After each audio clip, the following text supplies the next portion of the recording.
Assalomu alaykum. Subsidiya nima va uning kreditdan qanday farqi bor? Subsidiyaning kreditdan farqi shundaki, u davlat tomonidan ma'lum bir sohalarni rivojlantirish va rag'batlantirish maqsadida qaytarib olmaslik sharti bilan ajratiladi.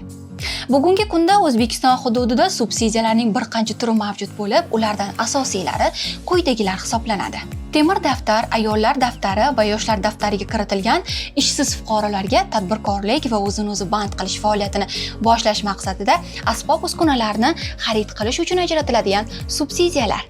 Tadbirkorlik subyekti sifatida ro'yxatdan o'tib, endi faoliyatini boshlayotgan ishsiz fuqarolarga dastlabki 3 oy mobaynida ijara to'lovini to'lash uchun ajratiladigan subsidiyalar. Fuqarolarga uy-joy sotib olish uchun ajratiladigan subsidiyalar hamda ichki turizmni rag'batlantiruvchi subsidiyalar va boshqalar aynan shular jumlasidandir. Subsidiya olish uchun qanday hujjatlar zarur? Subsidiyaning maqsadi va yo'nalishiga qarab talab etiladigan hujjatlar bir-biridan farq qiladi. Masalan, temir daftar, ayollar daftari va yoshlar daftariga kiritilgan ishsiz fuqarolar subsidiya olish uchun quyidagi ma'lumot va hujjatlarni taqdim etishi lozim. Familiya, ismi va otasining ismi, doimiy yashash manzili, pasport seriyasi va raqami, agar mavjud bo'lsa, ID karta raqami. Temir daftar, ayollar daftari va yoshlar daftarining birida sotib olinadigan asbob-uskuna yoki mehnat qurollarining nomi. So'ralayotgan subsidiya miqdori. Tadbirkor sifatida davlat xizmatlari markazida davlat ro'yxatidan